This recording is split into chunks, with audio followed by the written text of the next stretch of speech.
आंनि मुङा अनसुमि बर' पाइनर एकाडेमि गरसे कलेजाव फरायो दिनै जोंनि बालाबारि गामियाव लाइमोन सेंग्रा सिख्ला आफादनि जा बरायनाय हाबाफारि बेयाव बिथांमोनजों बरायजानो मोननानै दिनै गोजोननाय मोनदों आरो बिथांमोन आफादखौ आङो माने गोथौयै साबायखर बावो बिथांमोना जोंखौ बरायनायाव मोनसे आसा दङ आङो बे आसाखौ बिथांमोननि जाफुंहोनो नाजागोन मा आयदायाव लानानै फरायदों आङो साइन्स दायो मा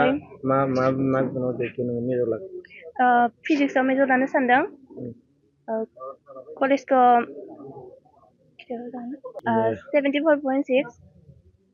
मोनसे लेटार फैदों बड'आव ओमफ्राय बाखि फरायनाया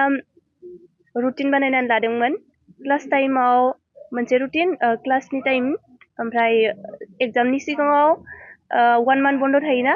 बेनि थाखाय मोनसे रुटिन क्लासनि टाइमाव मेनलि आं 6 आवर फरायोमोन आरो फाइनेल एग्जामनि सिगांनि जा 1 मान्थ बे बन्द'आवबो माने गांसे साबजेक्टखौ 2 आवार्स फरायदोंमोन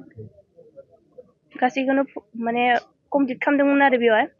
रिपिटेड खालामफिननानै गासैखौबो नायफिनदोंमोन ओमफ्राय बेबायदि नाजानानै बेसिम पासिंखौ मोनदों बेनो आंनि गोजोननाय जाहाथे आं गावनि थांखिखौ इयुनाव जाफुंहोनो हायो आं बेखौ आसा खालामो इयुनाव मा जानो सिमां दं फिजिक्सआव मेजर लानानै BSc खौ उथ्रिगोन लोगोसे MSc खालामगोन PhD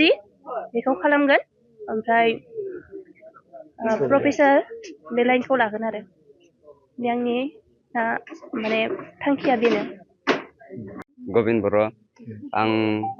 बालाबारि एरियानि बिहुराम बर' गोजौ फरायसालियाव फरायोमोन जोंनि बे 1 नं बालाबारि गामिनि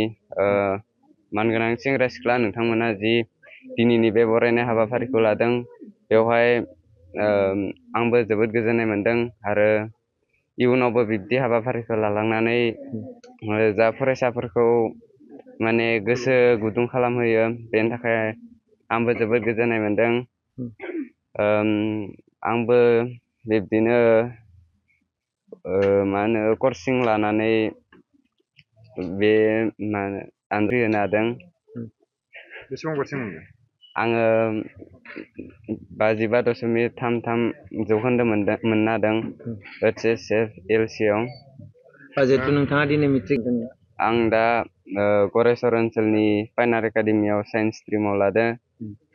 माबोरै फरायलांगोन दायो जिहेथु आं बिब्दिनो नै HSLC निख्रुइ HS आव बांसिन पार्सेन्ट लाबोनो सानदों बिब्दिनो आंबो नाजालांबाय थागोन बेखौ आंबो गाव माने थांखि लादों आरो बेखौनो बुंनो थाङो जे जा उननि बे लाइमोन फरायसाफोरा आंनिफ्राय बांसिन नाम्बार मोननानै जोंनि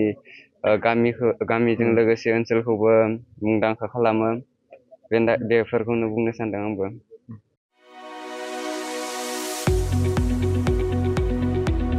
गुनगोनां गोजौ सोलोंथाइ लानो गोसो गुदुं फरायसाफोरनि थाखाय गोजोनथाव खौरां क'क्राझारनि बड'लेण्ड स्टार एकाडेमियाव फरायसाफोरनि मुं थिसननाया सोलिगासिनो 2025-26 सोलोंथाइ बोसोरनि थाखाय 6 थाखोनिफ्राय 9 थाखोसिम आरो HS फार्स्ट इयार आरो HS सेकेन्ड इयार थाखोआव फरायसाफोरनि गोदानै मुं थिसननाया सोलिगासिनो क'क्राझार शहरजों नांजाबनाय साहा फारसे साखाथि तितागुरियाव थानाय बड'लेण्ड स्टार एकाडेमि क'क्राझाराव बड' मिडियामनि 6 थाखोनिफ्राय 9 थाखोसिम साइन्स आर्ट्स कमार्स स्ट्रिमाव बड' आरो इंलिश मिडियामाव HS फार्स्ट इयार आरो HS सेकेन्ड इयार थाखोआव फरायसाफोरनि गोदानै मुं थिसननाया दासान्दि सोलिगासिनो दं रोंगौथि गोनां फोरोंगिरिफोरनि फोरोंथाय होनायजों लोगोसे गोबां उफ्रा सोलोंथाइनि खाबुफोर जेरै डेली फ्री JEE आरो नीट क्लास JEE नीट आरो कम्पिटिटिभ एग्जामनि थाखाय free mock test English speaking class daily GK class career guidance library facilities personal attention हौवासा आरो हिन्जावसाफोरनि थाखाय आलादा थाग्रा हस्टेल बायदि बायदि सोलोंथाइ खाबुफोरजों गुनगोनां सोलोंथाइखौ बे बड'लेण्ड स्टार एकाडेमियाव मोननो हागोन बेनि अनगायैबो मेट्रिक आनजादाव 85% एबा बेनि बांसिन नम्बर मोननाय फरायसाफोरनो बेसेन लायालासे मुं थिसनथाइ होगोन आरो बिपिएल नखरनि फरायसाफोरनो मुं थिसननायाव 20% रेहाय होनाय जागोन। अब्ला मानोथो गोबाव खालामनो नोंथाङाबो गुनगोनां गोजौ सोलोंथाइ लानो थाखाय क'क्राझारनि बड'लेण्ड स्टार एकाडेमियाव मुं थिसननायनि खाबुखौ लादो। बांसिनै मिन्थिनो थाखाय गाहायाव होनाय मबाइल नम्बराव फोनांजाब खालाम। मबाइल नम्बर 7638008149 6003494371 आरो 6000034997।